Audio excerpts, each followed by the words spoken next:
కేంద్ర ప్రభుత్వం ప్రజల ప్రాణాలతో చెలగాటమాడుతోందన్నారు సిపిఐ రాష్ట్ర కార్యదర్శి రామకృష్ణ. కేంద్రం తీరు, రైల్వే అధికారుల నిర్లక్ష్యంతో 18 మంది ప్రాణాలు కోల్పోయారని ఆగ్రహం వ్యక్తం చేశారు. కుంభమేళాలో కూడా 30 మంది తొక్కిసలాట్లో మృతి చెందారని, కానీ కేంద్రం ఎలాంటి చర్యలు తీసుకోకపోవడం శోచనీయమని మండిపడ్డారు. కుంభమేళా పేరుతో మోదీ సర్కారు ప్రజలను ఇబ్బంది పెడుతోందని ఆరోపించారు. అనంతరం సీఎం చంద్రబాబు సాగునీటి రంగంలో రాయలసీమకు ప్రాధాన్యత ఇవ్వాలి అంటూ డిమాండ్ చేశారు.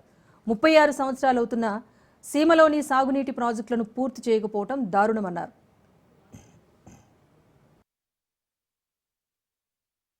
కేంద్రంలో అధికారంలో ఉన్న నరేంద్ర మోడీ ప్రభుత్వము ప్రజల ప్రాణాలతో మానాలతో చెలగాటమాడతాం. ఢిల్లీలో రైల్వే ప్లాట్ఫామ్ మీద అతి పుణ్యానికి ఆడ ఏమాత్రము కూడా గొడవ లేదు, గందరగోళం లేదు. ఒక జస్ట్ అనౌన్స్మెంట్ తో 18 మంది ప్రాణాలు పోయినాయి. అదే విధంగా కుంభమేళాలో కూడా దాదాపు 30 మందికి పైగా చనిపోయారు. అసలు ఈ ప్రభుత్వం మరి ప్రజల ప్రాణాలంటే దానికి విలువ ఉంది, దాన్ని ఏమన్నా కాపాడాలి అనేది కూడా లేదు, కనీసం కన్సర్న్ కూడా లేదు.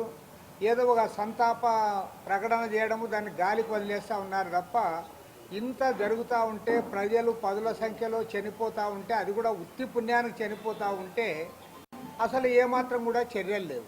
మొన్న తిరుపతిలో జరిగింది వెంటనే అసలు ముఖ్యమంత్రి, ఉప ముఖ్యమంత్రి, మంత్రులు, ప్రతిపక్ష నేత జగన్మోహన్ రెడ్డి గారు, అసలు మా పార్టీ తరఫున మేము అందరం కూడా పోయాము, అదొక ఘటన జరిగిందని దాన్ని అందరం కూడా విచారం వ్యక్తం చేసి చర్యలు చేపట్టాలని చెప్పి డిమాండ్ చేశాము. అరే అక్కడ ఉత్తరాదిలో ఇంత పెద్ద ఎత్తున చనిపోతూ ఉంటే ప్రభుత్వాలు ఏమాత్రం కూడా స్పందించకపోవడం అనేది అత్యంత దారుణమైన విషయము. దీన్ని తీవ్రంగా ఖండిస్తా ఉన్నాం.